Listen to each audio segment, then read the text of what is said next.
పార్వతీపురం మన్యం జిల్లాలో డెంగ్యూ విజృంభిస్తుంది.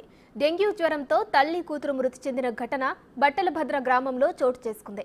తల్లి దుర్గమ్మ, కూతురు చైతన్య 24 గంటల వ్యవధిలో మరణించారు. దీంతో గ్రామంలో విషాద ఛాయలు అలుముకున్నాయి. వైద్య సిబ్బంది గ్రామంలోని ప్రతి ఇంటికి వెళ్లి జ్వరబాధితులను గుర్తించి మెరుగైన వైద్యం అందించాలని, ప్రత్యేక వైద్య శిబిరాలు ఏర్పాటు చేయాలని ప్రజలు కోరుతున్నారు.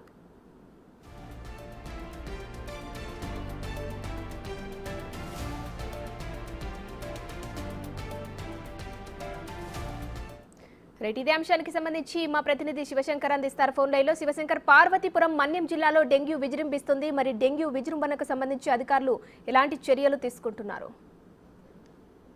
శ్రీ పార్వతీపురం మన్యం జిల్లా జిఎంఓస్ మండలం బట్టభద్ర వలసలో నిన్న ఈ రోజు విషాదకర ఘటన జరిగిందని చెప్పుకోవచ్చు. నిన్న తల్లి దుర్గమ్మ చనిపోవడం, అదేవిధంగా 24 గంటలు గడవక ముందే ఈ రోజు కుమార్తె చైతన్య మరణించడం చాలా బాధాకరమని చెప్పుకోవాలి. ఎందుకంటే డెంగీ ఫీవర్ తో ఇద్దరు కూడా చనిపోయారు. ఒక పక్క డెంగీ ఫీవర్ లో పార్వతీపురం మన్యం జిల్లాలో బేభత్సం సృష్టించడం మరో పక్క అయితే, మరో పక్క డోలీ బాధలు కూడా బేభత్సం సృష్టిస్తున్నాయి చెప్పుకోవచ్చు.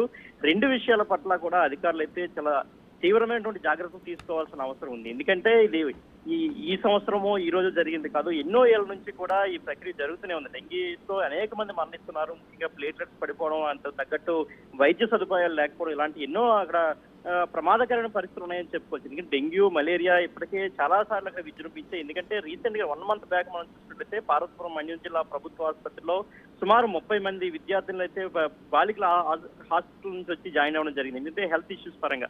సో కంటిన్యూస్ గా ఈ ప్రక్రియ కొనసాగుతూనే ఉంది. అదేవిధంగా ఇప్పటికొచ్చి అక్కడ ఎటువంటి ఫీవర్ సర్వే కూడా ఇంకా పూర్తి కాలేదు. అదేవిధంగా సరైన వైద్య చర్యలు కూడా జరగలేదు. మెడిసిన్స్ కావచ్చు, అదేవిధంగా బ్లడ్ టెస్టులు కావచ్చు, ఇటువంటి ఎట్టి పరిస్థితుల్లో కూడా పూర్తి స్థాయిలో అధికారులు కావచ్చు, అదేవిధంగా ప్రభుత్వం కావచ్చు పూర్తి స్థాయిలో చర్యలు చేపట్టలేదని చెప్పుకోవాలి.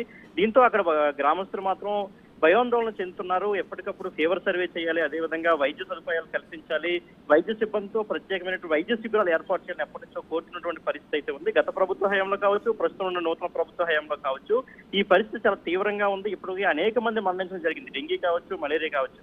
కాబట్టి ప్రజలంతా ఒకటే కోరుకున్నారు, వైద్య శిబిరాలు ఏర్పాటు చేయండి, మాకు అనుకూలంగా వైద్య పరీక్షలు చేయండి, అదేవిధంగా ఇక్కడే మందులు ఇచ్చే ఏర్పాటు చేయండి అయితే వాళ్ళందరూ కోరుతున్నారు.